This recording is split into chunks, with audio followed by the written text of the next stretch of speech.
Era una noche particularmente fría. La lluvia caía como si el cielo llorara, y Dariel conducía lentamente por una carretera secundaria. Su mente estaba ocupada con pensamientos sobre las discusiones recientes con su esposa, Natalia, quien insistía en que pasaba demasiado tiempo en el trabajo y no suficiente con su familia. La carretera estaba oscura, iluminada solo por los faros de su auto, cuando de repente vio una figura tambaleándose al borde del camino. Frenó en seco, casi perdiendo el control del volante. ¿Qué pasa?, murmuró mientras encendía las luces de emergencia y bajaba del coche. Lo que encontró lo dejó sin palabras. Era una niña, de 10 años descalza y empapada, con el rostro pálido y los ojos llenos de miedo. «Por favor, ayúdeme», susurró antes de caer desmayada en sus brazos. Dariel no sabía qué hacer. Miró a su alrededor, pero no había nadie más en la carretera. Decidió actuar rápido y la subió al asiento trasero de su auto. «Resiste, pequeña, te llevaré al hospital», dijo mientras arrancaba. El trayecto fue tenso. Intentó hablarle para mantenerla despierta, pero ella solo murmuraba cosas incomprensibles. Al llegar al hospital, Dariel irrumpió en la sala de emergencias con la niña en brazos. «Necesito ayuda, esta niña está mal», gritó, atrayendo la atención de médicos y enfermeras. Inmediatamente, un grupo de profesionales corrió hacia él. «¿Qué le pasó?», preguntó una enfermera mientras la colocaban en una camilla. «No lo sé. La encontré en la carretera». «Estaba sola», respondió Dariel, todavía en estado de shock. Sin embargo, cuando uno de los médicos notó el abultamiento en el vientre de la niña, la atmósfera cambió. Las miradas se volvieron más inquisitivas, y los murmullos comenzaron a extenderse. «¿Está embarazada?», preguntó una enfermera en voz baja, pero lo suficientemente fuerte como para que Dariel la escuchara. «¿Es usted su padre?», añadió, con una nota de sospecha en su voz. «No, no lo soy». «Ni siquiera la conozco», respondió Dariel, sintiendo cómo la tensión aumentaba. «Señor, necesitamos que nos acompañe para responder algunas preguntas», dijo un guardia de seguridad, señalando una pequeña sala al fondo. Dariel, confundido pero dispuesto a colaborar, asintió y siguió al guardia. La sala de interrogatorios improvisada era pequeña y fría. Dariel se sentó en una silla de metal, tamborileando nerviosamente con los dedos sobre la mesa.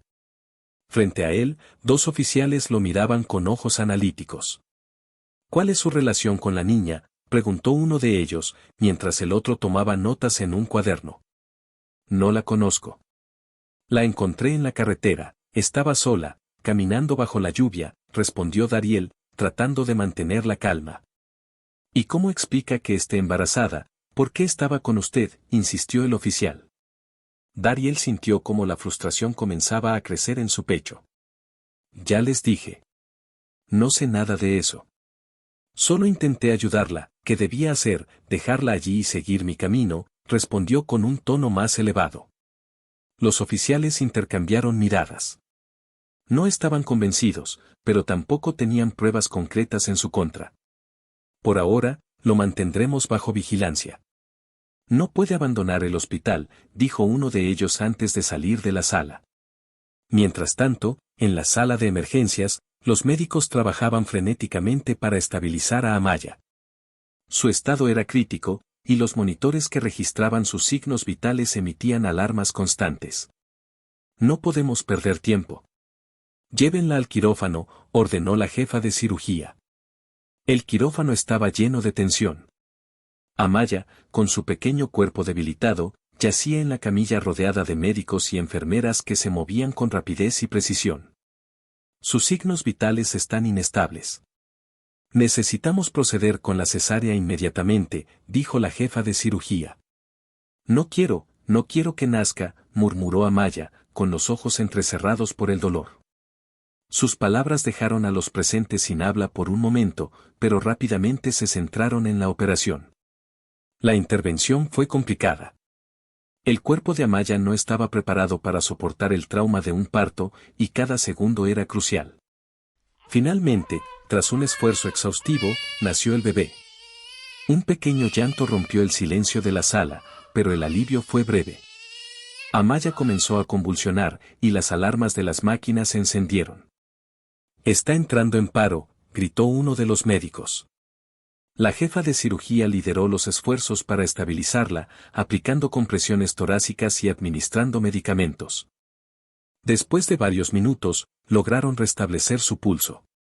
La sala exhaló un suspiro colectivo, pero todos sabían que la batalla no había terminado. Amaya fue trasladada a cuidados intensivos, mientras el bebé, un niño, era llevado a neonatología para ser examinado. En su inconsciencia, Amaya revivió los recuerdos del lugar que había sido su hogar durante tanto tiempo, el orfanato. Aunque muchos pensarían que era un lugar de refugio, para ella era todo lo contrario. Las paredes grises y desnudas parecían absorber la poca alegría que quedaba en los niños que vivían allí.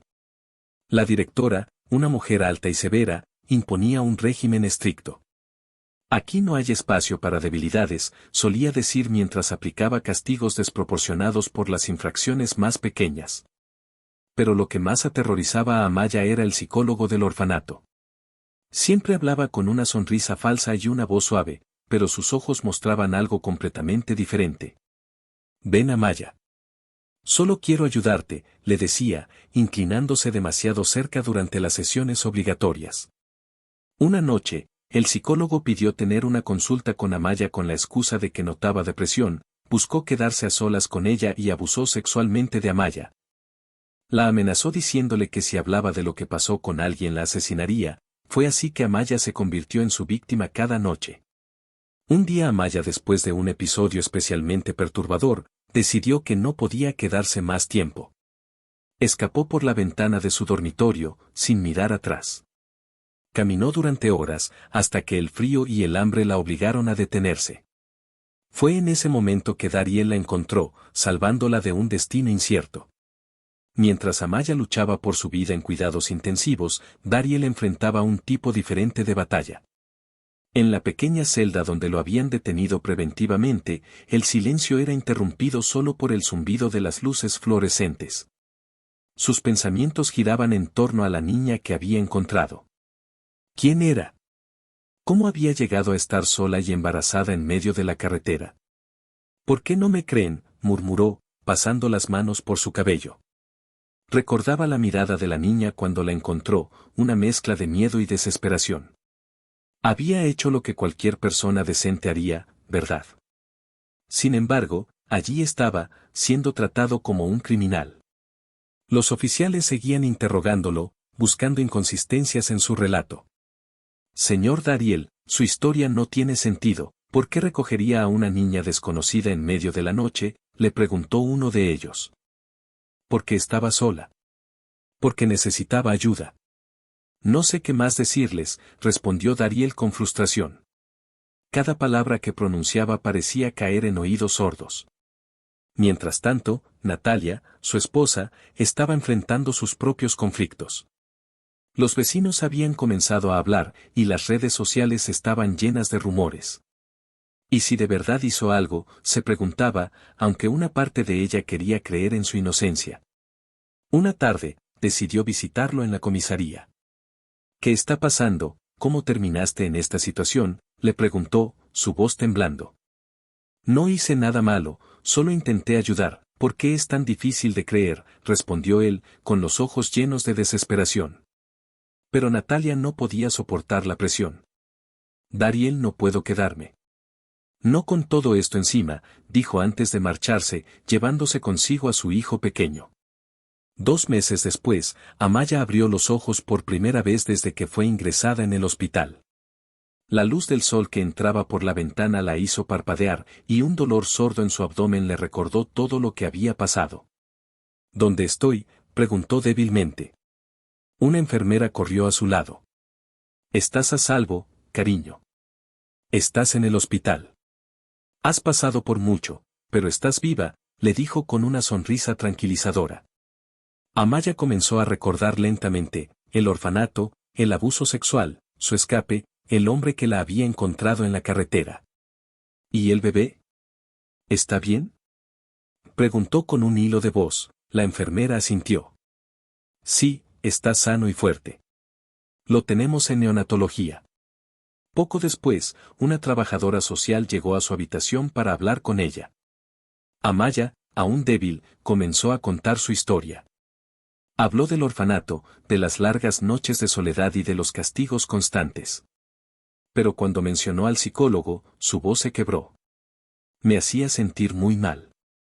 No quería estar sola con él, pero no podía evitarlo, abusaba de mí, me quitaba la ropa y él también se la quitaba, me golpeaba y me tocaba, yo sentía mucho dolor, me dolían mis genitales. Por eso me fui. No podía quedarme más, confesó, mientras las lágrimas rodaban por sus mejillas. Sus palabras llevaron a la policía a investigar el orfanato y al psicólogo. Lo que encontraron fue aterrador, años de negligencia y abusos encubiertos por el personal. La directora fue arrestada junto con otros empleados y el psicólogo. El lugar fue clausurado. La confesión de Amaya también exoneró a Dariel, quien fue liberado poco después. Sin embargo, su vida había cambiado para siempre. El día en que Dariel fue liberado, sintió que por fin podía respirar, aunque el alivio estaba empañado por una sensación de vacío. Al salir de la comisaría, fue recibido por una horda de periodistas con cámaras y micrófonos. Los flashes lo cegaron por un momento, y las voces se amontonaron en una cacofonía de preguntas. Señor Dariel, ¿cómo se siente ahora que se ha probado su inocencia? ¿Planea demandar por difamación? ¿Qué tiene que decirle a las personas que lo juzgaron antes de tiempo? Dariel no respondió. Bajó la cabeza y atravesó la multitud en silencio, sus hombros encorvados como si aún llevara un peso invisible. Un amigo cercano lo esperaba en un auto al final de la calle. Sube Dariel. Vámonos de aquí, le dijo, apartando a los reporteros. Mientras el auto se alejaba, Dariel miró por la ventana, observando cómo la ciudad que había sido su hogar toda la vida parecía volverse extraña. Sabía que no podía quedarse. Las miradas de los vecinos, las palabras susurradas a sus espaldas y el vacío que Natalia había dejado al irse con su hijo lo perseguían constantemente. Días después, empacó sus pertenencias en unas pocas cajas y dejó la casa donde había vivido con su familia. El eco de los pasos de su hijo aún resonaba en las habitaciones vacías, y cada rincón parecía contar una historia que ya no le pertenecía. Condujo durante horas hasta llegar a una pequeña ciudad donde nadie lo conocía. Allí alquiló un pequeño apartamento en un edificio viejo, con muebles que crujían al mínimo movimiento y una vista de un parque abandonado. La soledad se convirtió en su compañera constante. Pasaba los días trabajando en un taller mecánico y las noches mirando el techo, preguntándose si Natalia alguna vez reconsideraría su decisión. Intentaba distraerse, pero cada vez que cerraba los ojos veía el rostro de Amaya. Mientras tanto, Amaya comenzaba a construir una nueva vida. Su familia adoptiva, los Robles, era cálida y paciente. Le dieron el tiempo y el espacio que necesitaba para adaptarse. Su madre adoptiva, Ana, era una mujer de voz suave y ojos comprensivos, quien se sentaba junto a ella cada noche para hablar o simplemente escuchar. León, su bebé, se convirtió en su fuente de esperanza. Amaya lo acunaba en sus brazos, observando cómo dormía profundamente. Prometo que nunca dejaré que te falte nada, le susurraba. Aunque era joven, su determinación de ser una buena madre la impulsaba a esforzarse cada día más. La transición no fue fácil. En la escuela, algunos compañeros cuchicheaban a sus espaldas, pero ella aprendió a ignorarlos. Eres fuerte, Amaya, le decía a Ana, y tienes un futuro brillante por delante. Un día, mientras Amaya jugaba con León en el jardín, recordó a Dariel. Él me salvó, pensó. La gratitud que sentía hacia él era inmensa, pero también sabía que probablemente nunca volverían a verse. Años después, Amaya había florecido en una mujer fuerte y resiliente. Había logrado terminar sus estudios mientras criaba a León, quien ahora era un niño curioso y lleno de energía. Vivían en un pequeño apartamento, modesto pero lleno de amor. Las paredes estaban decoradas con dibujos de León y fotografías de momentos felices. Una tarde, mientras revisaba una caja de recuerdos, encontró una foto del hospital donde había estado ingresada. La imagen desencadenó una ola de emociones, y de inmediato pensó en Dariel. Se preguntaba cómo estaría, si habría encontrado la paz después de todo lo que perdió por salvarla. Decidió escribirle una carta. Querido Dariel. No sé si esta carta llegará a ti, pero siento que debo escribirte. No hay un solo día en el que no piense en lo que hiciste por mí. Cuando nadie más me vio, tú me ayudaste. Arriesgaste todo, incluso tu propia vida, para salvarme. Ahora soy una mujer adulta, y mi hijo León es un niño maravilloso. Estoy estudiando para ser trabajadora social, porque quiero ayudar a otros como tú me ayudaste a mí. Gracias por enseñarme que hay bondad en el mundo, incluso en los momentos más oscuros. Espero que encuentres la felicidad que mereces. Con gratitud eterna. Amaya. Al terminar, dobló la carta cuidadosamente y la guardó en un sobre. Aunque no sabía exactamente dónde estaba Dariel, decidió enviarla a la última dirección que recordaba. Dariel, por su parte, vivía una vida tranquila en su pequeño apartamento. Había encontrado cierto equilibrio trabajando en el taller mecánico y ayudando a los vecinos del edificio cuando necesitaban algo.